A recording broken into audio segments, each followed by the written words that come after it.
Good morning, everyone. A very good morning to you all. Your Excellencies, ladies and gentlemen, welcome to Asia House. I'm Michael Lawrence, and thank you for joining us for the launch of the Asia House Annual Outlook for 2025. This year's Outlook has been challenging to put together. Forecasting is never easy, but particularly for 2025. It is a most unpredictable time. There are multiple different scenarios which could play out over the course of the next year. We've focused on the growth outlook for 8 countries and flagged the key risks, geopolitical and macroeconomic. And there are, as you would expect, many of them. In just a few moments, we'll brief you on the main findings of the report, but here are a few takeaways. Asia's economies will outperform the rest of the world in terms of growth in 2025. The key drivers of that growth will be accelerated digitalisation, increased domestic consumption, and increased intra-regional trade. And importantly, we believe that Asia will continue to deliver strong growth despite the prevailing uncertainties. We believe 2025 will be marked by the resilience of Asia's economies. They are well placed to withstand external shocks. As I said, in just a moment, Matilda Buchan, our senior analyst, will give you a briefing on the report.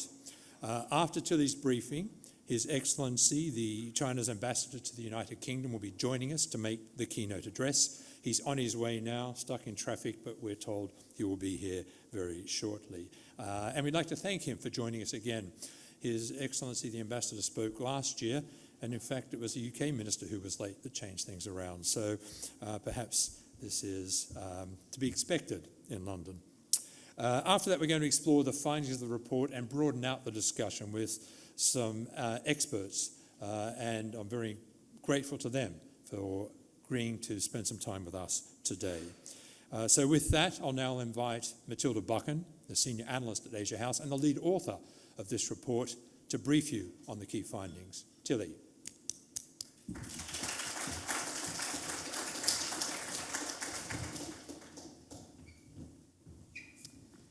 Good morning. Thank you very much for joining us today at the launch of our annual Outlook.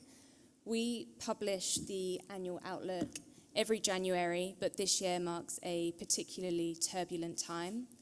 As we look ahead to 2025, it's marked by increased levels of uncertainty, both economically and politically. The research in this report adopts a multidisciplinary approach. We have forecast growth rates across 8 major economies in Asia, and we have also conducted research through engaging with around 100 experts, both through a business perception survey and also through 3 international roundtables. So moving on to the key findings of the report, our main takeaway is that Asia will continue to outperform the rest of the world. Asia will be the fastest growing region in 2025. Now, as you can see in this chart on the right-hand side, we have forecast growth rates for 8 key economies, and here you can see those forecasts for 2024 and 2025. India, Vietnam, and the Philippines will be the star performers, and we foresee growth exceeding 6%. We also expect that Malaysia and Indonesia will perform well with growth of over 5%. In terms of China's growth, we forecast that this will slow to around 4%, and this slowdown will hinge on upcoming stimulus measures. Now, the driver of growth across the region will be rapid digitalisation, strong consumer demand, and growing trade within the region. Despite our overall optimistic outlook, there are multiple risks, a key one being the imminent return of Donald Trump to the White House, particularly given his rhetoric around wanting to ramp up and introduce new tariffs. Our report also delves into the energy transition, and in this space we see China remaining at the forefront of global renewable energy production. We also expect that India and Vietnam will make huge progress in this space as they move towards compliance-based carbon markets. Digital transformation and AI technology is a major theme in this year's report, And we expect that digitalisation will drive growth across the region through three key ways.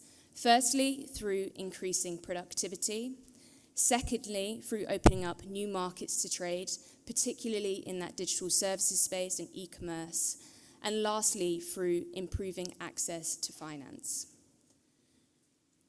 AI development is a key focus across the region, and while the US dominates globally, Asia and particularly China are making huge progress. China is investing massively in AI innovation, and this can be seen in the huge uptick in the number of patents related to Chinese AI technologies, which have increased 40-fold over a 10-year period. And across the region, we are seeing governments invest massively in upskilling the workforce to give them the right skills to use AI, and also very ambitious national strategies that set out frameworks for AI development. Semiconductors are integral to the digital economy, and Taiwan remains at the forefront. The US and China are also key players. But what we may see in the year ahead is increased technological rivalry between these two players. Now, the impact this could have on the rest of Asia is potentially opening up new opportunities, particularly for countries such as Malaysia and Singapore, that position themselves as non-aligned and very open to investment, as they attract investment as key segments in the semiconductor supply chain. Now, there are multiple risks to the outlook. First and foremost is Trump's threat of widespread tariffs. The direct impact this could have on Asia's growth is challenging that export-led growth. When we asked experts via our business perception survey, over 3/4 of those we asked expect that the US-China relationship will become more tense in the year ahead. Ongoing global conflicts could also threaten Asia through challenging commodity prices, trade routes, and national security. And there are also a number of economic risks. So China's slowdown, given its high level of integration with its Asian neighbours, could have knock-on effects for Asia's trade and investment levels. And we're also monitoring what's been happening in the US. Since the election of Donald Trump, the value of the dollar has increased. And if this were to be sustained, it could challenge Asia's dollar-denominated debt, commodity prices, and capital flows. Now, it's no secret that Donald Trump despises trade deficits, and in the year ahead, it is likely that he will adopt a very protectionist stance. He said that tariffs are his favorite word in the dictionary, and the US's largest trade deficit continues to be with China. However, what's interesting about this chart here is we've shown the US's trade balance with all 10 members of ASEAN. And as you can see, the US has a trade deficit with nearly all members, 9 of the 10. So Singapore is the only exception. What this could mean in the year ahead is increased scrutiny of these trade relationships, particularly with a country like Vietnam, where the US has a trade deficit of around $110 billion. Despite these challenges, though, we do expect that Asia will remain resilient. When we engaged with experts in the field, this was the messaging that they echoed. So here I've pulled out some key quotes from some of those international roundtables. And some key themes are that Asia will continue to be a growth driver for the world. A second theme is that businesses will continue to be agile, as we saw under the first US-China trade war, and that they can continue to grow rapidly. Another reoccurring theme is this increased growth within the region, particularly increased levels of trade. This ties in with our Middle East Pivot to Asia publication that we brought out in December, and in that we explored the growing relationship between Asia and the Middle East. And a key takeaway from that is increased levels of trade between China, the UAE, and Saudi Arabia. The report also provides a country deep dive where we delve into economic forecasts and the drivers of that growth for a sample of 8 economies.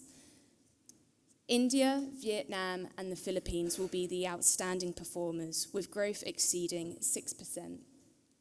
Indonesia and Malaysia will also perform strongly, with growth over 5%. And here we expect digitalisation to really drive that expansion. In China, we expect a slowdown to around 4%, but we provide a range of this forecast from 3.5 to 4.5%. And that will very much depend on any upcoming stimulus measures and also trade policy, particularly in relation to what happens in the US. We forecast that Japan will grow at about 1%, which is similar to our forecast from 2024. We expect that the weaker yen could weigh on domestic consumption. And in Thailand, we forecast growth of around 3%, and here we expect strong domestic demand to drive growth. So thank you very much for joining us at the launch of our annual Outlook. I will leave you with our headline, which is Asia's economies to power ahead in the face of global turbulence. We really hope you enjoy reading the report. You all have a copy on your seats. You can also download the report from our website. Thanks again.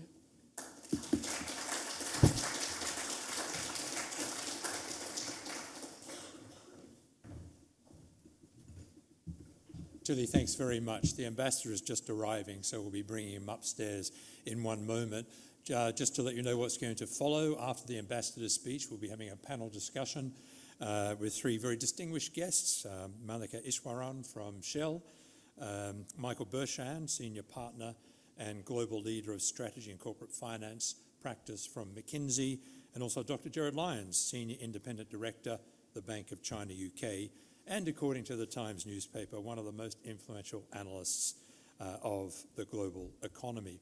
After that, we'll be taking a deeper dive into China, which is, of course, central to the Asia Outlook. And we're delighted to be joined by Dr. Jing Yu, who's with us today, an outstanding scholar now and the publisher of a major book on China, which looks at the different changing relationship between China and the rest of the world. So China's going to be a very sort of close focus for us. And we found it difficult, as I said, to forecast China's growth.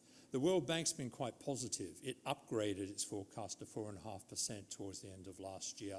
But it did say, as a qualifier, that depends on China introducing reforms.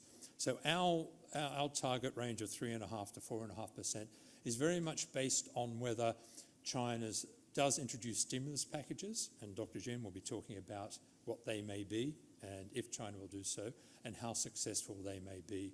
The downside risks are substantial because, in particular, of the potential tariffs from the US. And as you saw from the perception survey we did, something like 77% of our respondents expect tensions between China and the US to increase in 2025. Interestingly to me, only 2% found that they might be reduced. And as a result, there's a very clear message there. So what will happen when Donald Trump takes office next week? Will he introduce these tariffs? He's well known as a deal maker, so there was one school of thought, it was a minority school of thought, that perhaps a deal will be done, and the threats of widespread tariffs and and great scrutiny on China's trading relationship with the US, there'll be some way of navigating through. I'm also very keen to talk to Michael Bershand from McKinsey about how businesses can navigate this. Every business does scenario planning, and we sat down with businesses and talked about how they were doing it. And the number of scenarios they had to address were incredibly complex, and in many, many cases, it was difficult to land at a favoured scenario. We simply do not know. So in a moment, the ambassador who's just coming upstairs, I believe now, will give his address. He spoke last year. The environment was very, very different. But we're very pleased to welcome the ambassador. But I will ask our chairman, the chairman of Asia House, Lord Stephen Green, to offer his words of welcome to the ambassador. Stephen.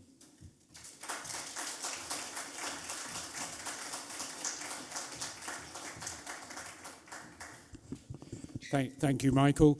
I'm not going to detain you very long because you want to hear from the real experts. but these are exciting times. Ambassador, you are very welcome. Again, to Asia House, you've been a very close and active engager with Asia House. These are interesting times. We all know that. 3 working days before the new president of America is inaugurated, and just after the most senior British government delegation in China for several years. It's really exciting to see the British-Chinese relationship being restored to a proactive, engaged, committed one. And I can't think of a better time, I can't think of a better occasion of our economic outlook to be inviting the Chinese ambassador to share his perspective on the state of Asia, the state of the world. Ambassador Zhang, you need no introduction. Nevertheless, welcome. Please take the floor.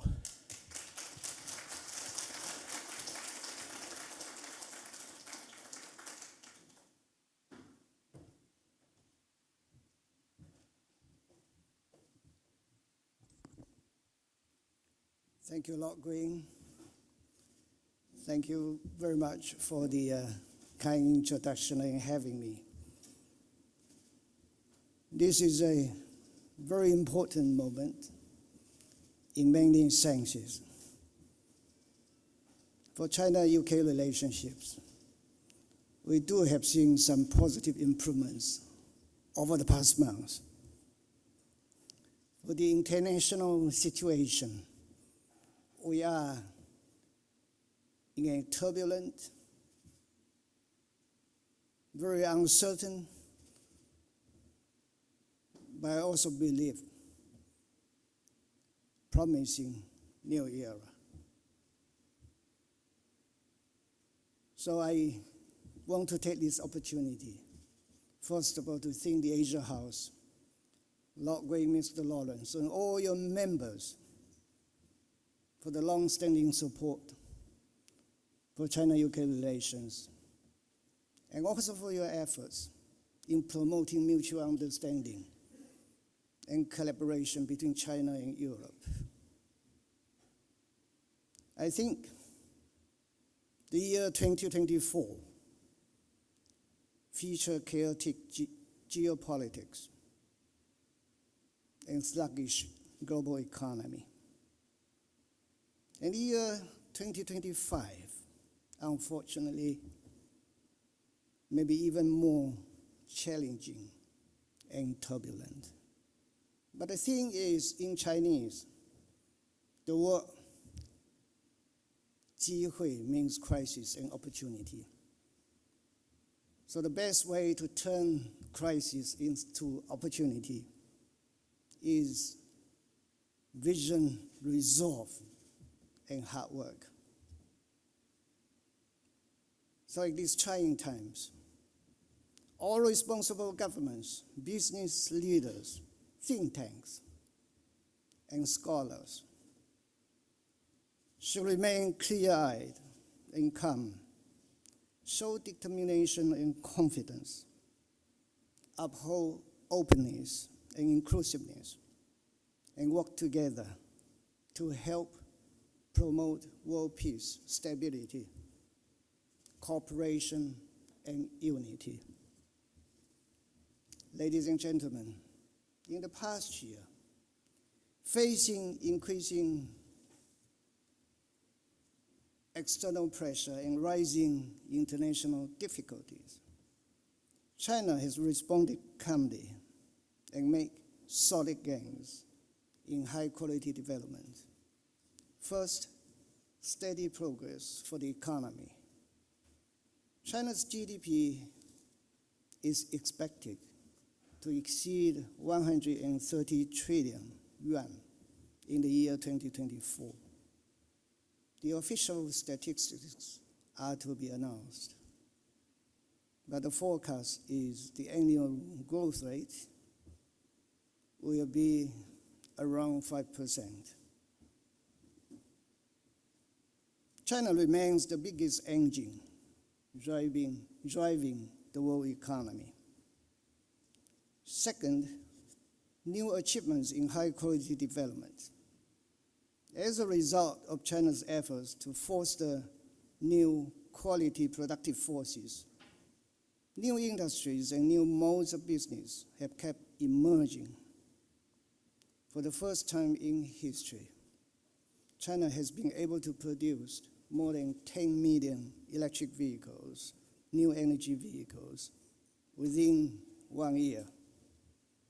And new breakthroughs have also been made in integrated circuit, AI, quantum communications, etc.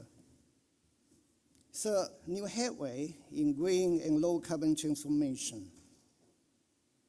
By the end of September 2024, the installed capacity of renewable energy in China reached 1.7 billion kilowatts, accounting for over 54% of the total installed capacity. In the first 3 quarters, the average PM 2.5 concentration in most cities decreased by 3.6%. Fourth, new record for foreign trade. Trade in goods reached over 43 trillion yuan, an increase of 5%. In the first 11 months, services trade was 6.7 trillion yuan, up 14.2%. Both figures have hit a record high. Fifth, improvement in opening up. Market access has been continuously widened, with all restrictions in the manufacturing sector lifted, and pilot programs in opening up telecommunications and medical care advanced. In the first 11 months, 52,000 foreign-funded enterprises were newly established, and about 750 billion yuan of foreign investment attracted. The above achievements have once again exceeded outside forecasts and proved some politicians in the West wrong again. Now they have been trying to talk China down. But the outlook report of the Asia House has always been more factual and encouraging, and we need confidence at this moment. What are the prospects for China's economy in 2025? In 2025, China will go out to implement the decisions of the Central Economic Work Conference, work to maintain steadily economic growth, keep employment and prices generally stable, ensure a basic equilibrium in the balance of payments, and increase our citizens' income in step with economic growth. So the key was proactive fiscal policy and moderately easy monetary policy. Our focus will be in the following 9 areas. Number 1, to vigorously boost consumption, improve investment efficiency, and further unlock domestic demand on all fronts.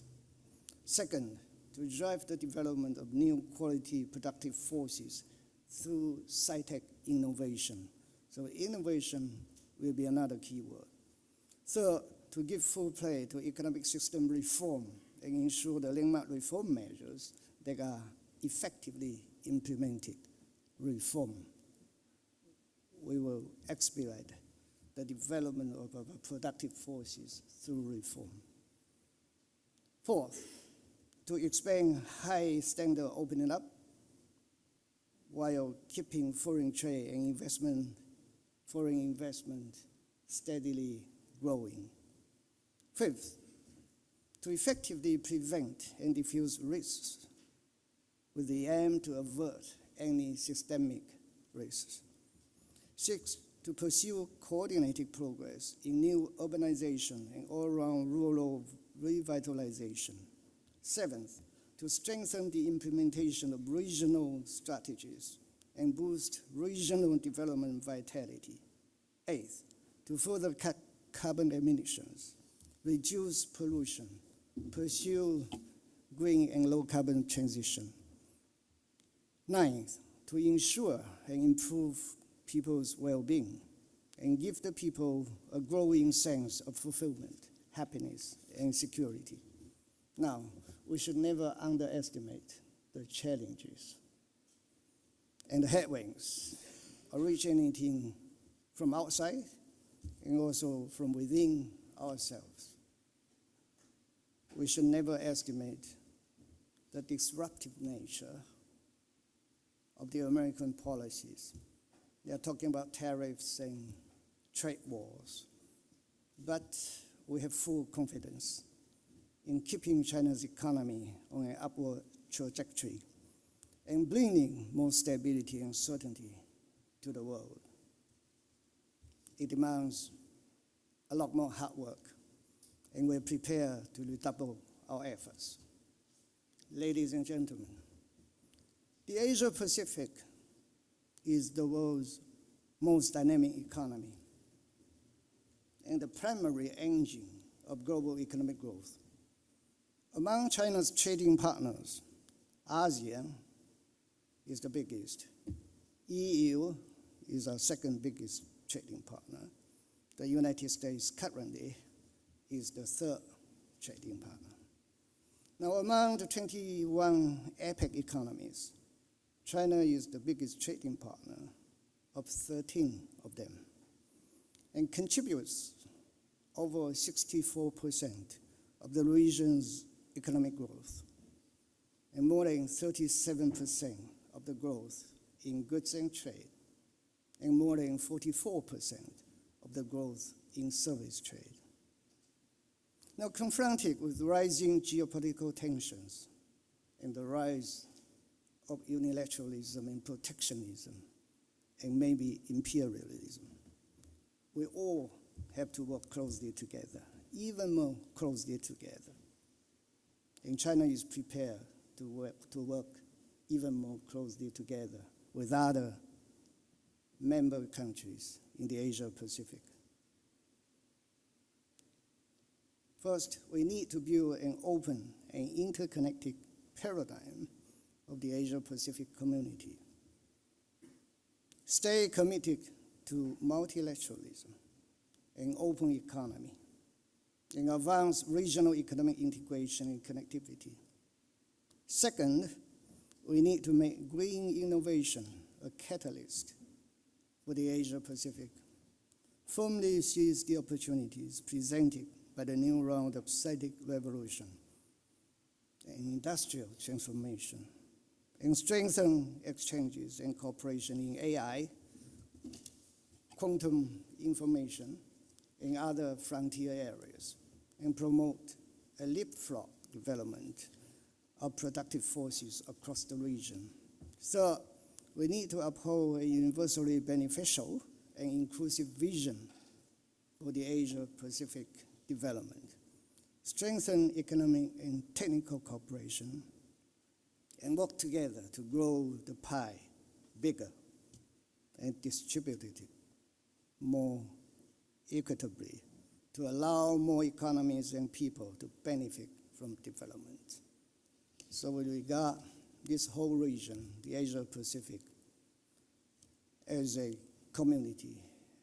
Together, we should grow the pie bigger and make sure it benefits all members. Ladies and gentlemen, while talking about the importance of the relationship between China and other Asian countries, China has also attached great importance to Europe. China and the EU are each other's second largest trading partner. Trade between China and Europe, including the UK, stands at over $920 billion a year. China and EU two-way investment stock exceeds $250 billion.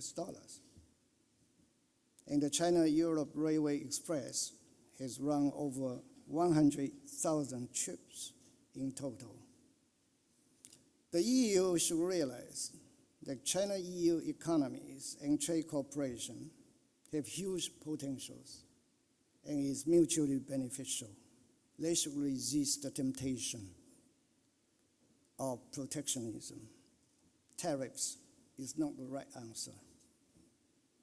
Now we look forward to working closely with the EU to uphold partnership, seek mutual benefits, expand opening up and cooperation, and properly handle frictions and differences to promote greater development in our economic and trading relations.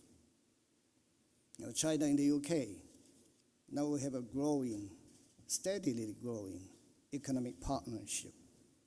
Counting Hong Kong, the annual bilateral trade between China and the UK has actually surpassed £110 billion, and the two-way investment stock is over £130 billion. Now, this is incomplete statistics.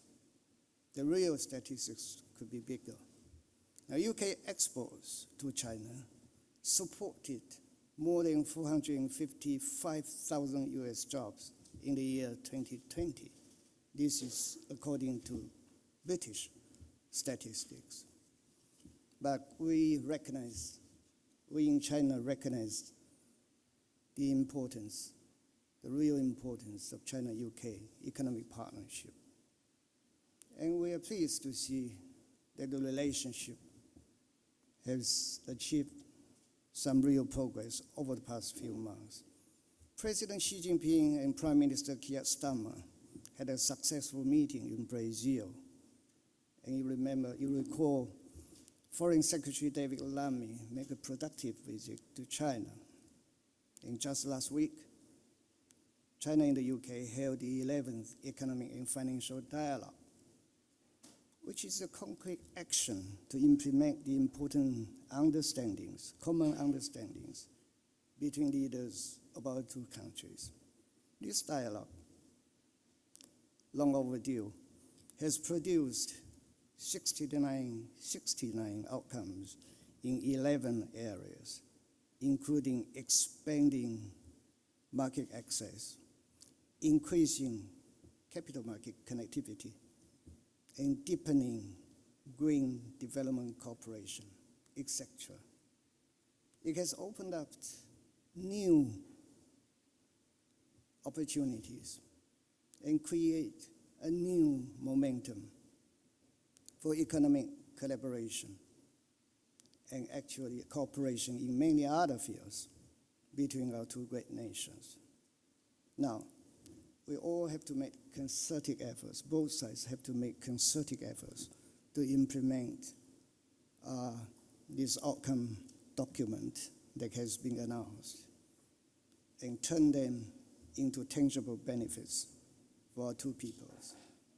The two sides are also exploring the opportunities, exploring the potentials to expand our cooperation in other fields, including education, science and technology, energy, climate change, and reactivate our dialogue mechanisms in all those fields. And don't forget, we are two permanent members of the UN Security Council.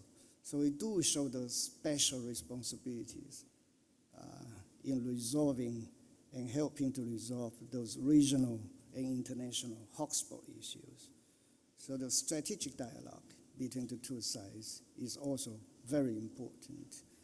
And we are working hard with our UK colleagues to make preparations for the reactivation of those dialogue mechanisms. China and UK relations staying at a critical juncture. We should seize the moment and keep up the momentum to work together. Our focus should be on cooperation instead of challenging each other or competing with each other. we do have differences on certain issues, but they can always be properly handled in the spirit of mutual respect and non-interference in each other's internal affairs. And the emphasis should be on dialogue and collaboration. So I am very pleased to note that when the Chancellor, when she was in Beijing, she told our people that the UK government has put economic growth at the center. So we hope the Labour government can also put economic cooperation at the center. And let's focus on cooperation. There are huge potentials for more mutually beneficial cooperation in trade, investment, financial services, clean energy, healthcare, sci-tech innovation, education, culture, tourism, climate change, as well as many other issues. I hope the business communities, think tanks, scholars, opinion makers of both China and the UK will grasp the general trend and work proactively for new progress in our relationship. Ladies and gentlemen, for Chinese, the new year is yet to come. The Chinese New Year of the snake is just around the corner. According to the Chinese zodiac culture, snake symbolizes good luck, longevity, auspiciousness, and it stands for intelligence, flexibility, always moving forward. So in that spirit, I wish you all and your family happiness, success, and good health in this year ahead.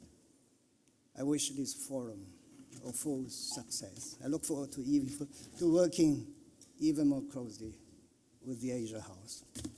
Thank you.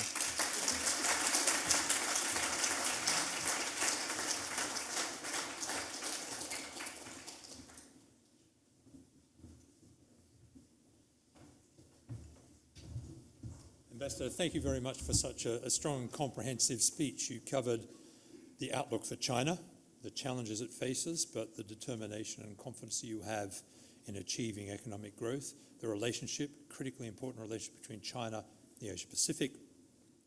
You mentioned the possible US tariffs. One cannot ignore that. You talked about the relationship with Europe, and importantly for people in this room in particular, the improved relationship and reset of the relationship between the UK and China. So just remains me to say thank you very much again for taking part. Thanks for being here. You're always welcome at Asia House. And as you said, we're strong believers in dialogue, and we trust that the dialogue will be more positive and constructive going forward. Please thank again the Ambassador for being here.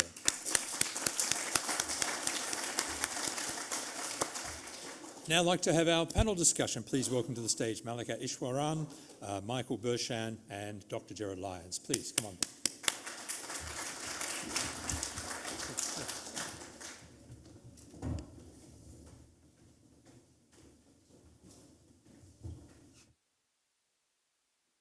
Thanks for being with us.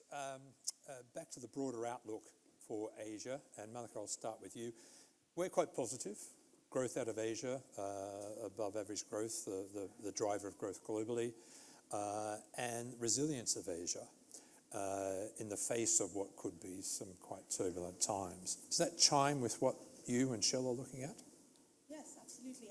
I think we've seen a trend towards this sort of fragmentation of the global economy for the past few years, sort of well rehearsed. So I think we understand the direction of travel. Obviously, there's going to be an intensification with the new administration coming into in the US. I think for Asia, it has been the best performer in terms of growth and driving growth globally. We see that continuing. Also, if you combine that with the fact that this is a moment where the global economy is sort of resetting, global trade flows are resetting, global financial flows are resetting, recalibrating, and it's happening at the same time as we see the energy transition. So that's opening up a whole range of new opportunities, industrial opportunities, in this space. And I think Asia is very well positioned to sort of benefit from the energy transition and the kinds of goods and services that will demand, as well as the fact that the world is resetting in terms of its trade and financial flows. So I think there's a bit of a moment, if you like, in a window where this opportunity is there for increasing productivity, increasing growth in Asia. I think navigating that will require agility and flexibility, and I think that came across in your presentation of the outlook.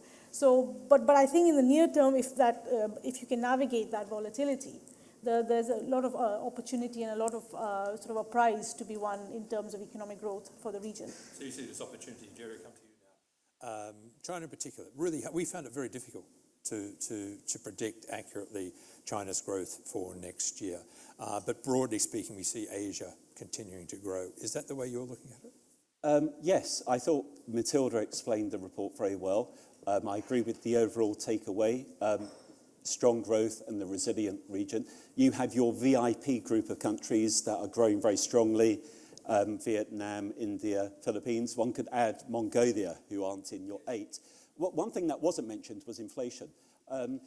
The International Monetary Fund at the end of last year was very upbeat about inflation in the Philippines and also in its Article 4 on Vietnam.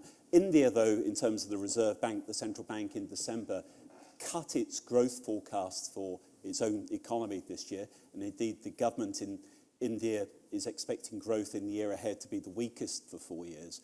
But at the same time, the Reserve Bank of India revised up its projection of inflation. So inflation is a problem. I think a lot does come down to the Trump picture. And if I could go straight into that, because that's the big uncertainty. I would say President Trump provides one good, one bad, and one big uncertainty for Asia. The good is domestic economic policy in the States. The proposed tax cuts and regulatory changes are already boosting business confidence. And if that continues or materializes, then that backdrop will be positive for the US, certainly this year, maybe even next. The fiscal deficit is a problem for the future, but in the past, a strong US has always been good for Asia.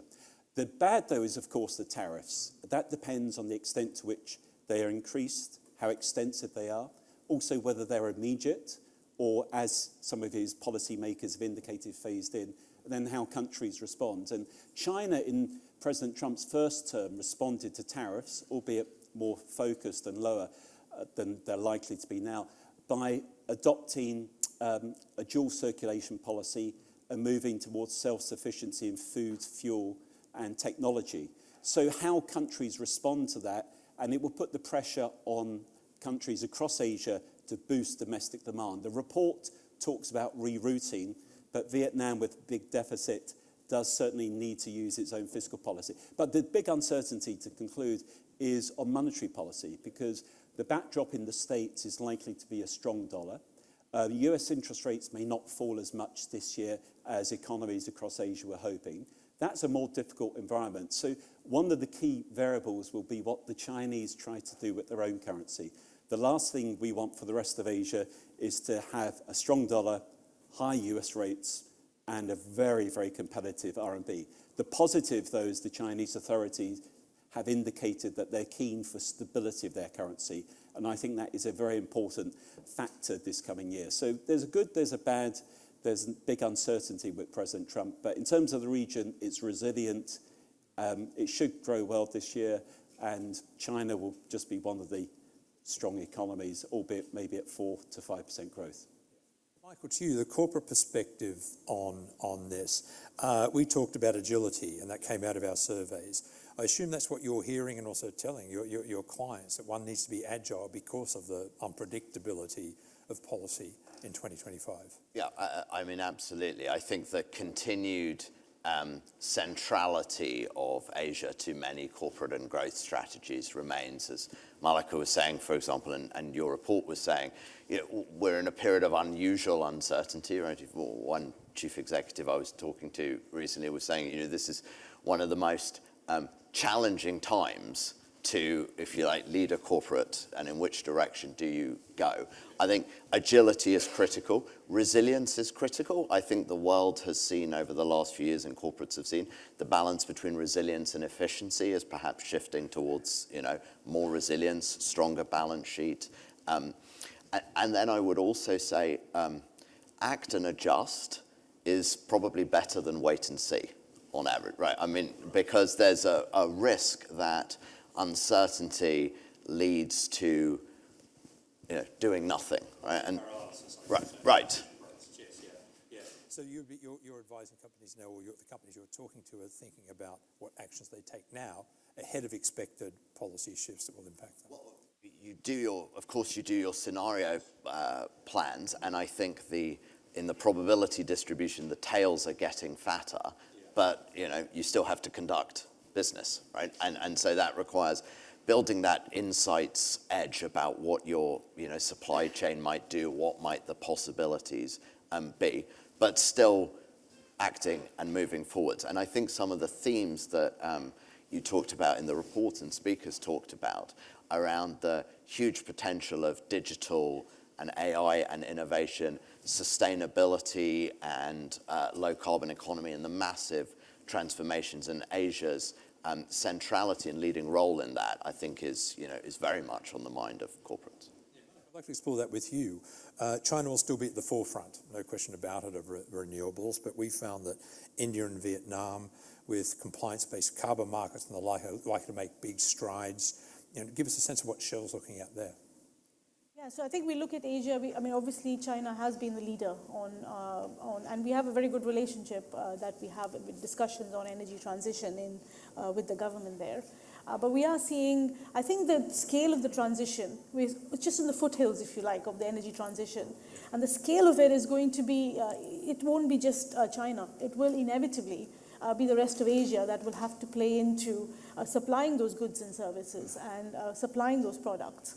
So we see a lot of sort of not just from the fragmentation and the spillovers of supply chains into East Asia, but in general, the demand for these sort of goods and services will drive or just speak to the competitive advantage of East Asian economies. So we see that anyway as a longer-term structural trend, and the potential is there.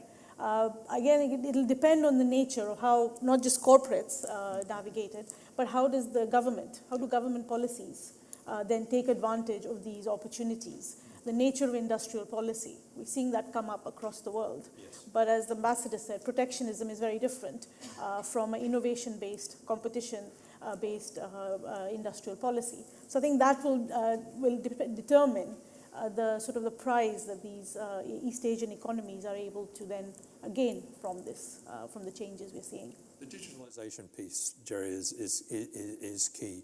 Do you see that as the key driver? We looked at consumption, we looked at digitalisation and intra-regional trade, but digitalisation in particular, firstly with you, Jared, is that where the growth is going to come from? Is it going to underpin Asia's growth?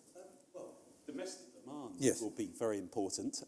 Digitalisation is one of the structural changes. One of the big issues in the geopolitical environment we're in is whether many of the East Asian countries will continue to be able to attract the foreign direct investment that they have in the past. But overall, one would expect all of these to be positives. One aspect of digitalisation that wasn't covered, maybe it's in the report, is on the financial market side. Because fragmentation has become one of the dominant themes globally, unfortunately, last couple of years, globalisation towards fragmentation.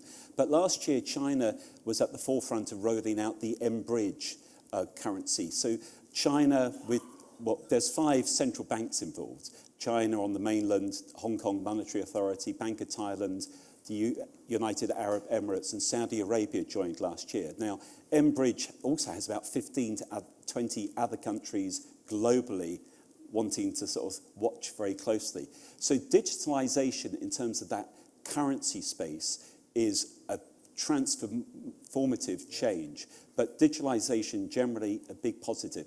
And the good thing about the report this year, from what I can make out, and was very evident in your report last year, was picking up those structural changes, because quite frankly, the shift in the balance of power is far more so than people in Western Europe really appreciate. The ambassador covered it in his speech about the importance of China to global growth, but America comes into that as well, and it's the Indo-Pacific, with India in the west over towards the Pacific Rim and America in the east, and with the rest of Asia in the middle. That's so key. And for us in Western Europe, it's how we reposition ourselves. Great thing for Britain is the City of London, particularly after last weekend's economic financial dialogue, is really in pole position in terms of the city for the whole green agenda. Whether we can actually also get a slice of the action, so to speak, on digitalisation remains to be seen.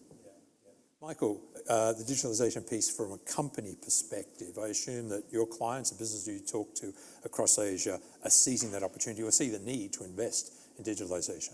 Yeah, and I think what's interesting is the ambition and aspiration level for digital transformation, for example, with Asian companies, Asian clients, or other clients based in Asia, is extremely high. Right, firstly. I think secondly, you've got a talent base, right? You think about 70% of STEM graduates globally, a lot of digitally savvy young consumers becoming wealthier and wealthier. The other opportunity is, of course, as well as growth, is on productivity, because there is a real productivity opportunity. And for example, if you look at the return on invested capital, for example, there's I think we've calculated an 11 percentage point difference between the return on capital of the top 1,000 companies headquartered in Asia and the top 1,000 companies outside Asia. So the digital opportunity to drive growth, but also productivity, I think is very real, and you see corporates seizing it. Malika, the digitalisation piece and the AI piece, because AI is all there is. Everyone's talking about AI, is playing a role in the energy transition, or has the potential to play a great role in Asia on energy transition. That's right. So so I have the privilege of being in part of the scenarios team in Shell, which is something we've been doing. We're doing that for more than 50 years now. So it helps us think through some radical uncertainties as a company when you're navigating your strategy. And this is something we're looking at quite closely, AI and the impact. And on the face of it, you say that a lot of these data centers, hyperscalers will raise energy demand, but also the potential to then manage and optimize and make that energy demand more efficient is also there. So we're looking quite hard at what is the net impact of this technology on the energy system. And we'll be releasing a scenario come in the next few months that looks specifically at the role of AI and how does that play through in terms of the energy system and in terms of the global energy transition to low carbon.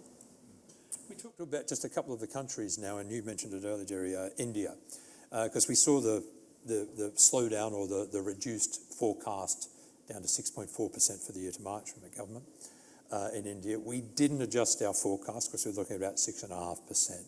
But there are questions over whether India will continue to grow at the same rate that was expected and is aspired to by the government. I'm slightly disappointed about India's growth potential. We tend to sit here in the West and think economies that are growing 6% are doing really well, and indeed they are in some respects. If an economy grows 7.2% a year and keeps it up for a decade, it doubles in size in real terms. So an economy like India, though, really faces the great opportunity about growing to release the potential of its young population. The average age of the Indian population is 27. So when one thinks that 1 in 6 people in the world is an Indian, so that means 1 in 12 people in the world is an Indian under 27. That's phenomenal. But when one looks at China's growth rate in the last 30 odd years, it was double digits. Quite frankly, if one wanted to be critical, not that it would want to be, but one could say that India is almost in a growth recession because it's growing so slowly. It needs to be growing at a double-digit rate. I often tend to think that the growth rate that's officially released in India under-recognises what's really happening on the ground, because there is so much transformative change. But really, the growth rate in India, I personally think, should be a lot higher. Now, what's really good from us in the UK is the really good relationship we're now seeing, that bridge between India and the UK. And there's a lot more that both countries can do with one another. But in terms of the region, South Asia generally, Bangladesh, Pakistan, Sri Lanka and India have such young, dynamic populations. But coming back to the growth rate, I personally think it should be higher than it is, given the young, dynamic population. Michael, Vietnam's been a big beneficiary of the tensions between the US and China. We did a roundtable with businesses earlier, also last year, and the mood out of Vietnam was so much more positive than anywhere else in the region about the benefits. Do you see supply chains being recalibrated again in this period of what's likely to be growing tension? And is is Vietnam a beneficiary, or perhaps in the firing line because of the huge trade gap with the US? Well, so far a beneficiary, right? I think exactly as you see, Michael, the point about as you think about where you might reconfigure your supply chains within Asia, and naturally these things often benefit agglomeration effects, talent. When one moves, others move because you build local ecosystems, and Vietnam has certainly benefited from that. I think also, and your report calls this out, I think intra-regional trade is going to be therefore an opportunity. And ultimately, as you think about what might happen going forwards, nobody can quite predict, and therefore you might see a variety of de-risking strategies employed. But I think probably on that, people will look to learn what is coming. Right. So, but we do see, the corporates we talk to are looking at how they de-risk. They just can't pin down exactly what the risk will be or how it will manifest itself for them. So that's one of the challenges, I guess, that's being discussed in boardrooms and excoms now. Which is a combination of, therefore, how you might diversify, one. Second is, as you think through your supply chain and second and third and fourth tier suppliers, do you actually understand what your risk exposures are? And then thirdly, general resilience. Then you think about, for example, your balance sheet and things like that. How, as a corporate, how long can you cope with uncertainty or a problem? And then there will also be, opportunity. You think about something like M&A. Are you able to move quickly and commit quickly if there is a shock in the system, right? And then you might be able to do something. So companies poised to take advantage of opportunities that might arise with those external shocks, those unexpected shocks. Some of them are thinking well about how they can, and some perhaps less so. Well, just to conclude, we talked about risks, and obviously much of around US policies under Trump. But if we're sitting down here in 12 months' time, in January of 2026, and I hope we will be, we'll be looking back and saying 2025 was more turbulent than anticipated, was I didn't see that coming type of year, or we managed to navigate it. Again, Malik, a tricky question, but where's it going to land in December 2025? I think it'll be better than what we expect Yeah. in January 2025. Yeah. So I think, So and you're there slightly more optimistic. and there'll be clarity. I Yeah. think there'll be a lot of clarity in terms of policies and investment strategies, etc. And that's not a bad thing. Yeah. Jeremy, you're looking for more clarity. Well, financial markets are evolving. A couple of years ago, the focus of financial markets was inflation. Now the focus is very much on growth. But in the next few years, I would expect the focus of markets to be on debt. And global debt levels, unfortunately, are very high. They're off their highs, but not far off their highs. Public debt and private debt. It varies across country, admittedly. And therefore, I think we need to be cognizant of the challenges across Asia. Chinese debt levels are high in certain sectors, the property sector, local government investment vehicles in particular, but the central government fiscal position in China, for instance, is quite good. Yes. Vietnam, I would argue, when you look at their overseas borrowing, etc., they've got enough scope to respond as well. Monetary policy has been the shock absorber. If you need to handle shocks globally, hopefully the US will be strong enough to provide a good backdrop. But you tend to look at your monetary lever. But the ability to use fiscal policy will become more and more of an issue. And global debt levels are so high that one needs both growth high and inflation low, so interest rates can be low. Asia is in a better position than the rest of us, as we know all too clearly. But I think debt will be an area to keep your attention on in the next couple of years. And also just part of that too is a strong dollar, and we anticipate possibly a strong dollar is going to make dollar-denominated debt in Asia potentially a bigger issue. Absolutely. This is, in the past, the strong dollar and US rates not coming down has not been such a good backdrop.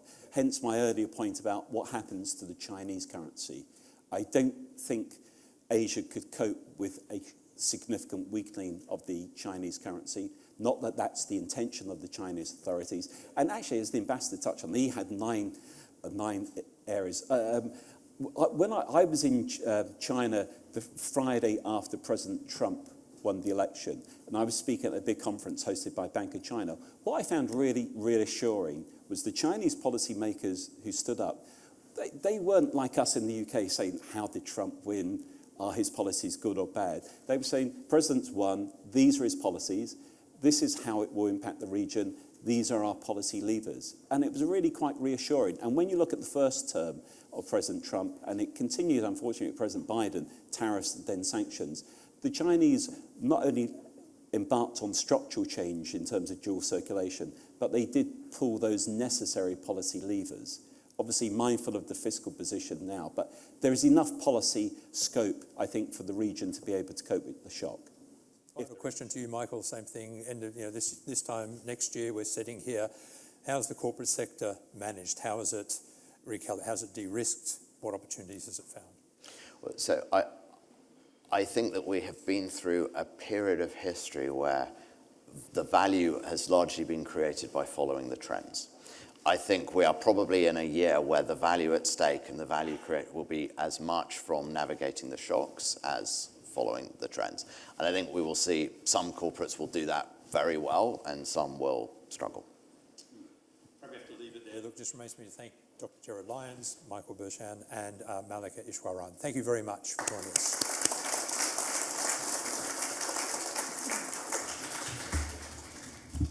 Really a fascinating discussion. Thank you all very, very much indeed.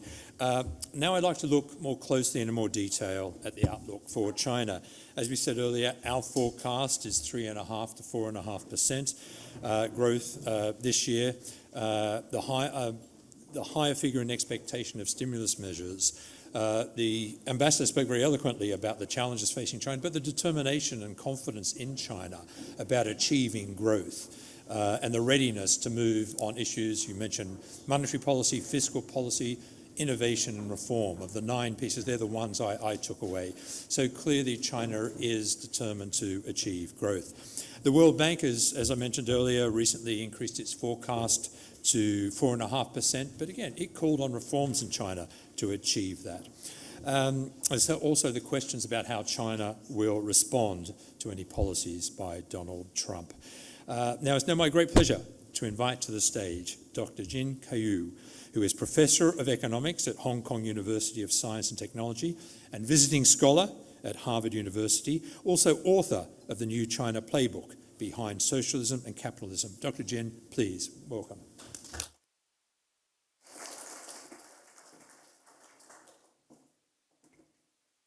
Thank you very much for being with us. Really good to have you here. Thank you for having me back. No, it's great to have you. I'm going to quote something you said, I think it was back in March of 2023. You were being interviewed by the New York Times, I think, and you said, we're in an incredibly dangerous world right now. Does that apply to 2025? Probably more so. Yeah.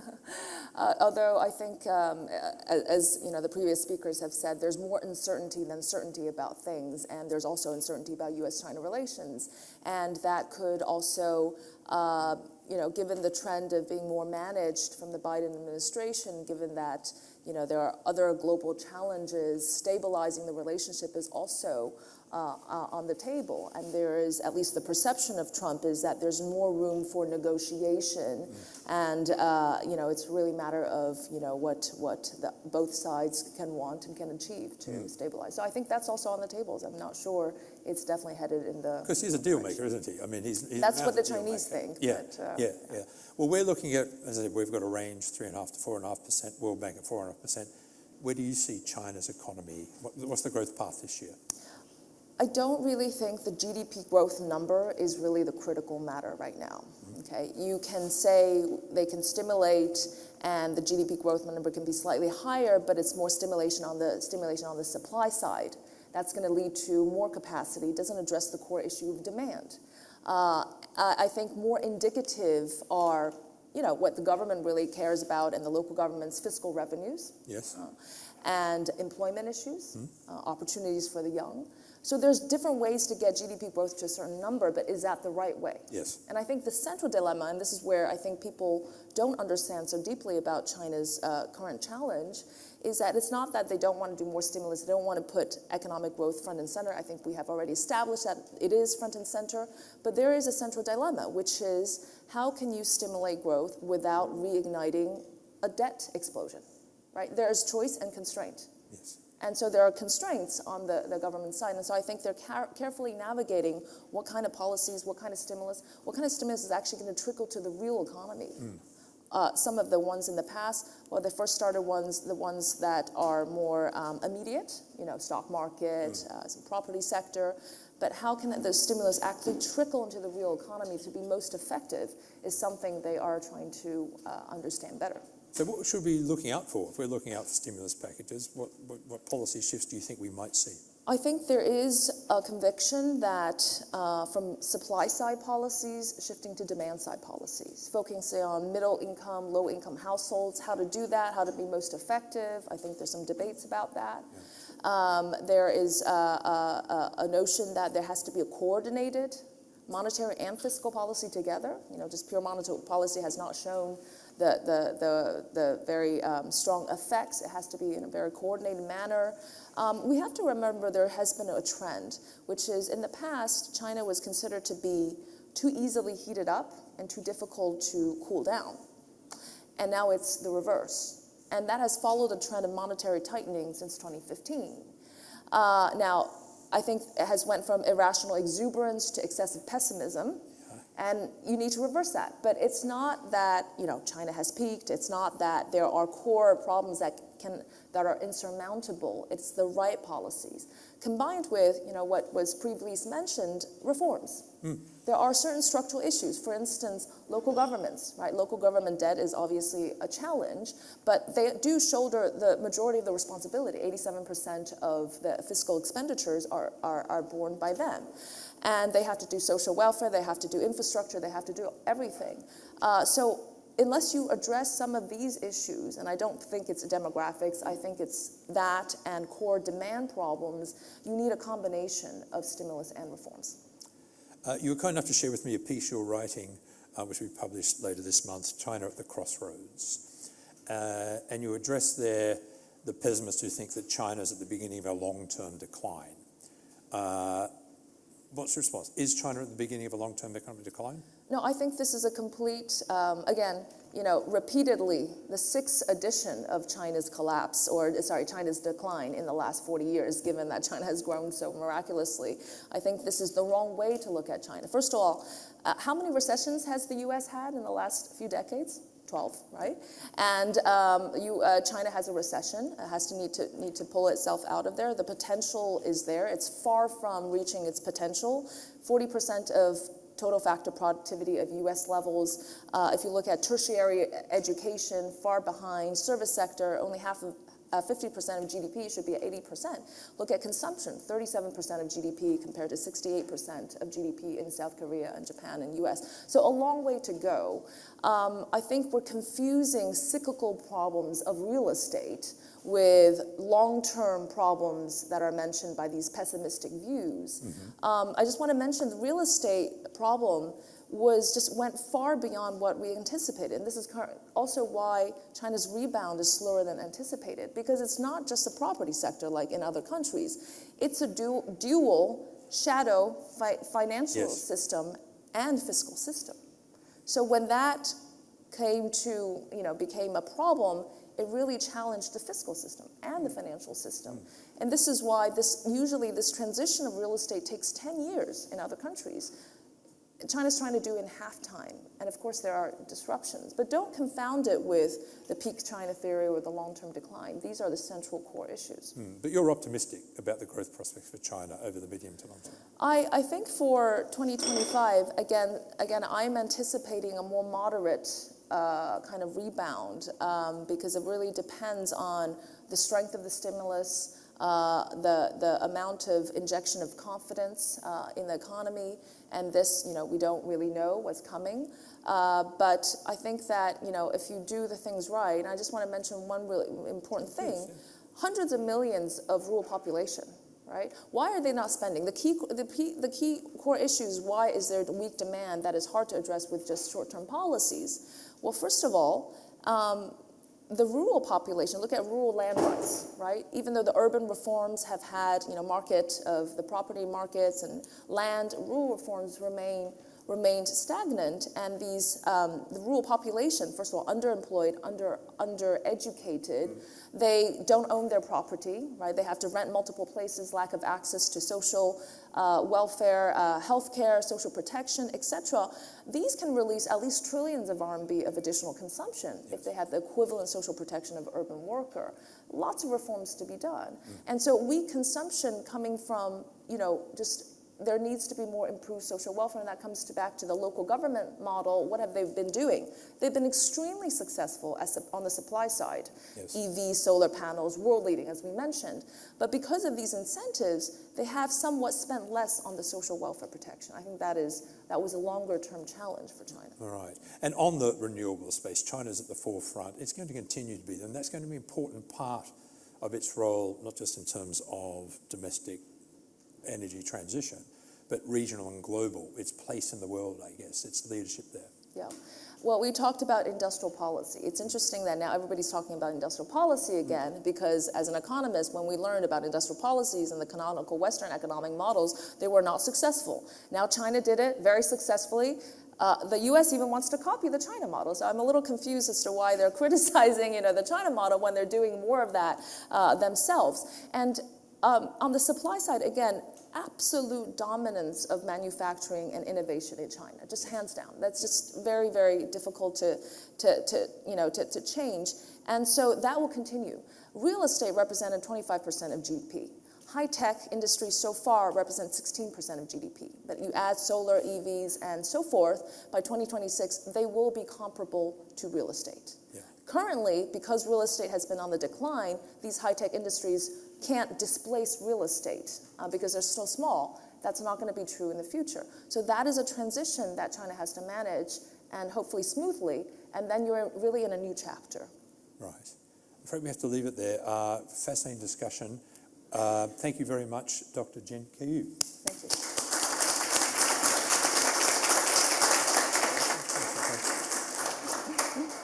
Look, just remains for me to say thank you very much to all of our speakers. Ambassador, great to see you here again. Thank you very much.